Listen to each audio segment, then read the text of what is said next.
The rain hammered against the city streets like 1,000 angry drums.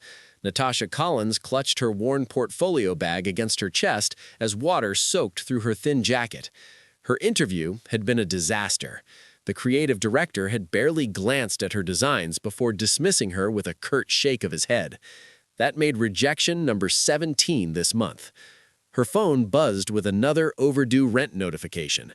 Natasha felt her throat tighten as tears mixed with raindrops on her cheeks. She had 3 days before eviction. Her savings account showed $23. Her younger brother needed tuition money for community college. Everything was falling apart. Through the downpour, she spotted a gleaming tower of glass and steel. The building rose into the gray sky like a beacon of shelter. Without thinking, Natasha ran toward it, desperate for anywhere dry to catch her breath and figure out her next move, entering another world. The lobby took her breath away. Marble floors reflected soft golden lighting. A crystal chandelier hung from the vaulted ceiling like frozen starlight. The air smelled of expensive flowers and polished wood. Natasha stood dripping on the pristine floor, suddenly aware of how out of place she looked. A security guard in a crisp uniform approached. Before he could speak, an older gentleman in an impeccable suit rushed past, heading for a private elevator in the corner. The doors stood open, waiting. The guard turned to answer a phone call. Natasha saw her chance.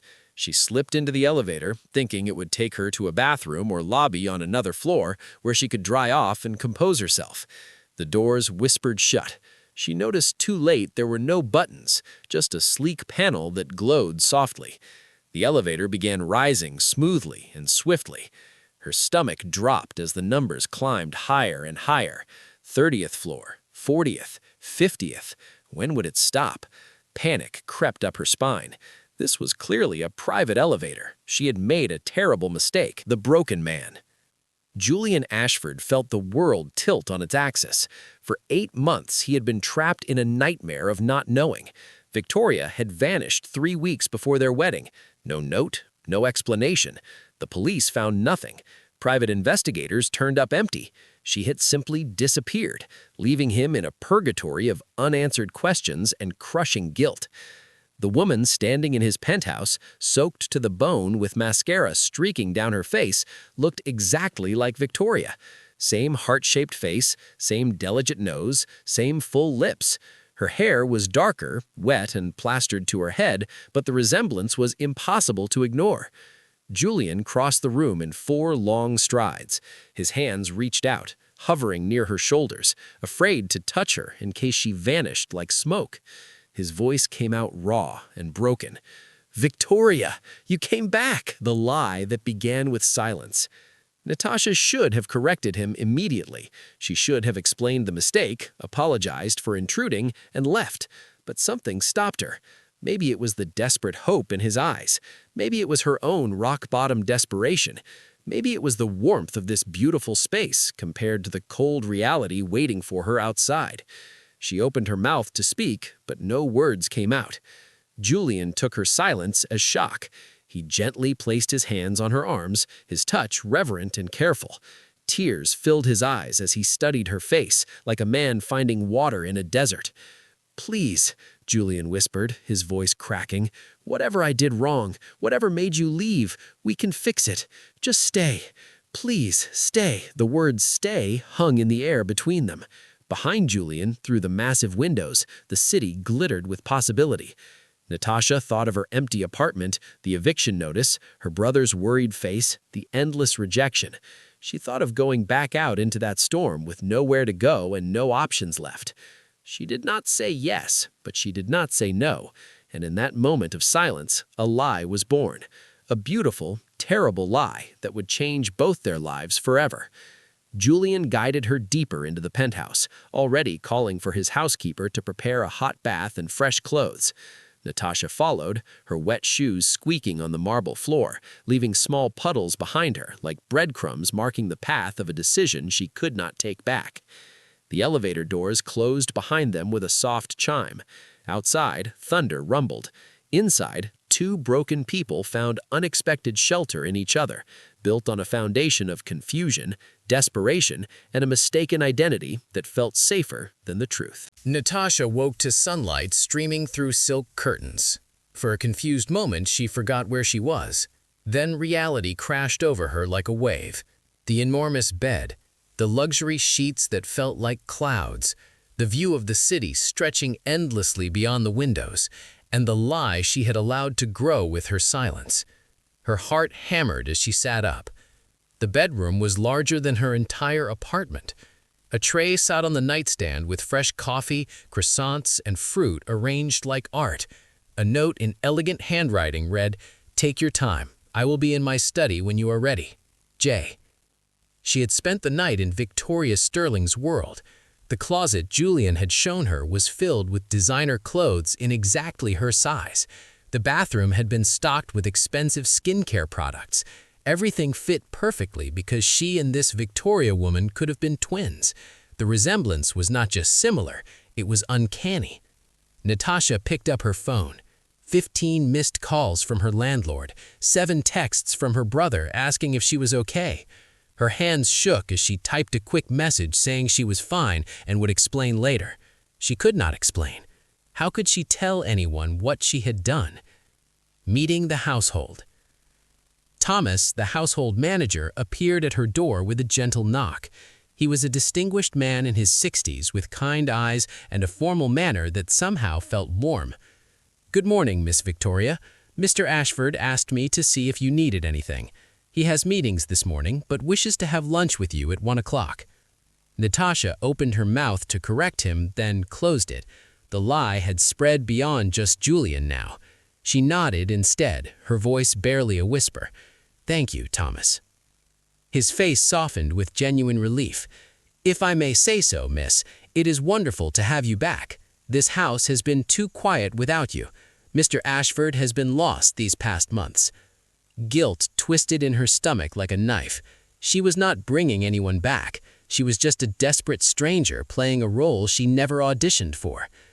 After Thomas left, Natasha explored the penthouse carefully. Family photos lined the hallway. Julian smiling at charity galas, a distinguished older woman who must be his mother, and there, in a silver frame, was Victoria. Blonde hair styled perfectly, wearing a diamond necklace, looking confident and radiant. She belonged in this world. Natasha caught her reflection in a nearby mirror. With her dark hair dried and styled, wearing one of Victoria's simple but expensive dresses, the resemblance was striking. They could be sisters.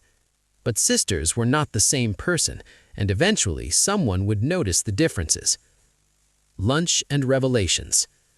Thomas had transformed overnight. Gone was the broken man from yesterday.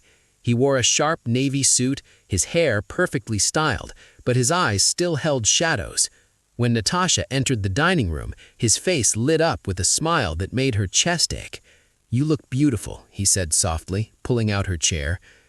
The table was set with fine china and crystal glasses. A chef had prepared grilled salmon with vegetables that looked like they belonged in a magazine.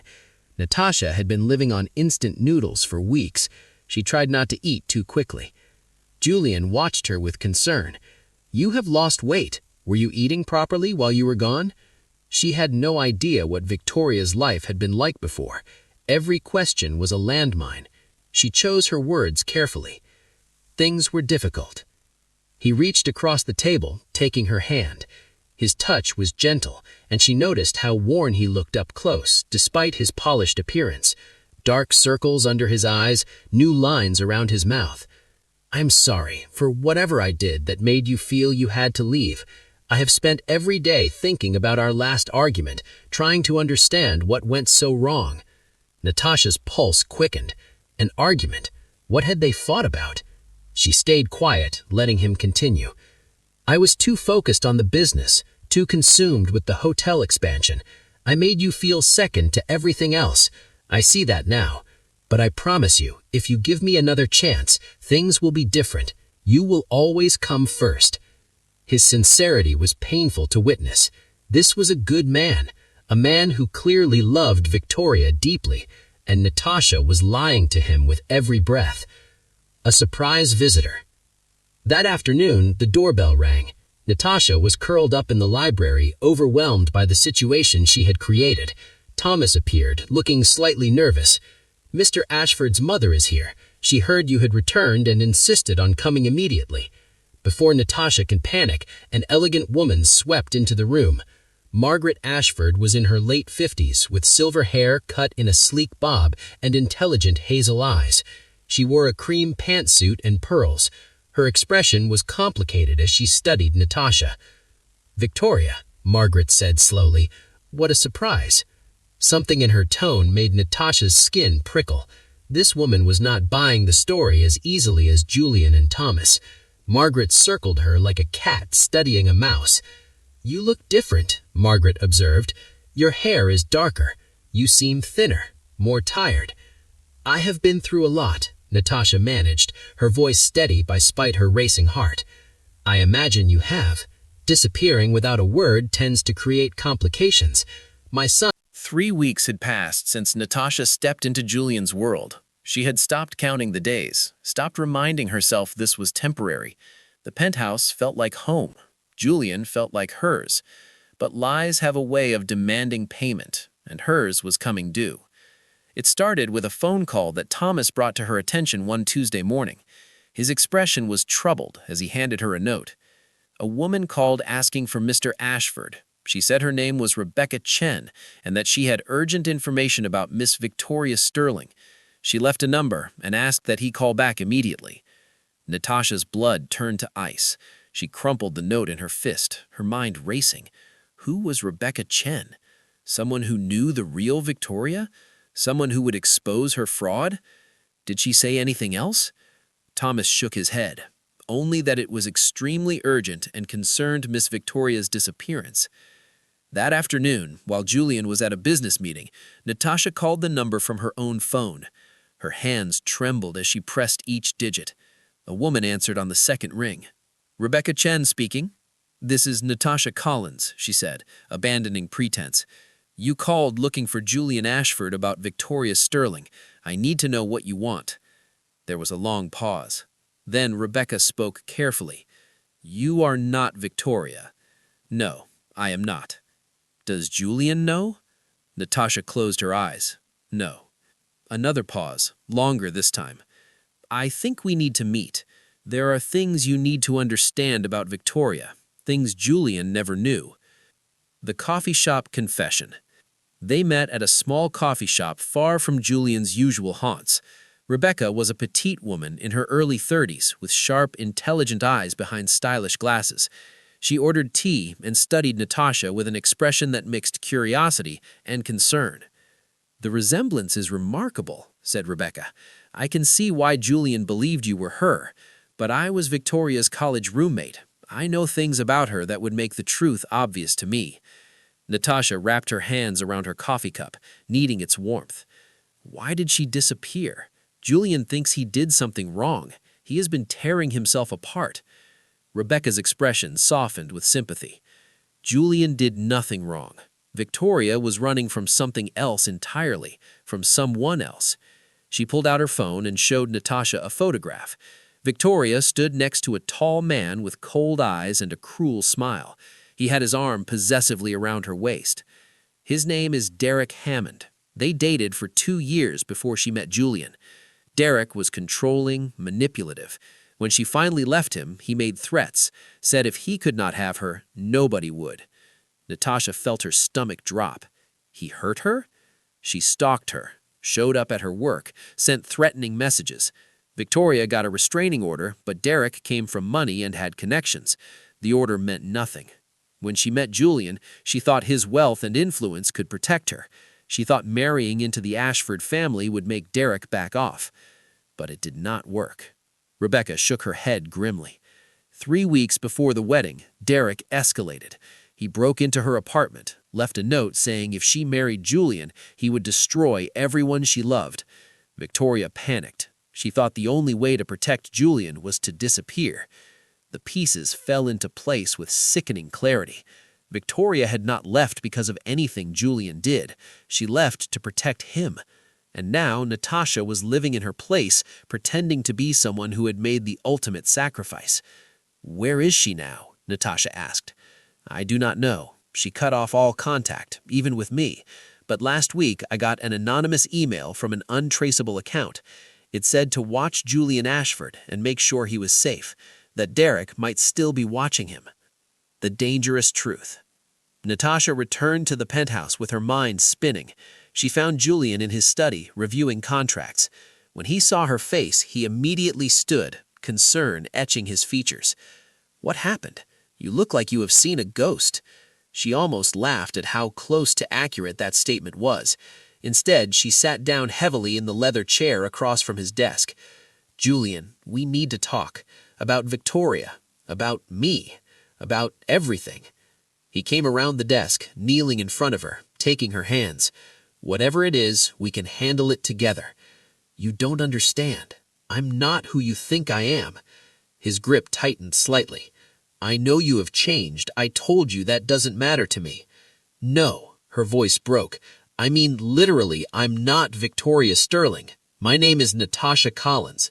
I'm a graphic designer from Brooklyn who was having the worst day of my life when I accidentally walked into your building. I never meant to deceive you. I was just so desperate and lost, and when you called me Victoria, I didn't correct you. I let you believe something that was not true. The color drained from Julian's face. He released her hands and stood, backing away as if she had struck him. The pain in his eyes was worse than anything she had imagined.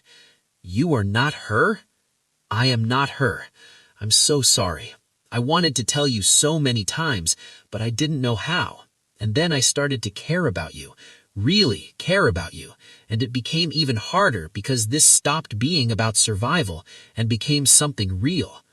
Julian turned away, his hands gripping the edge of his desk. His shoulders shook. When he spoke, his voice was raw. Everything was a lie. Every moment we spent together, every time I told you I loved you, I was in love with a ghost. No, Natasha stood, approaching him carefully. That is not true. You fell in love with me, with who I really am. The woman who listened to your dreams, who laughed at your terrible jokes, who sat with you on the balcony watching sunsets. That was all real. That was all me, Natasha, not Victoria.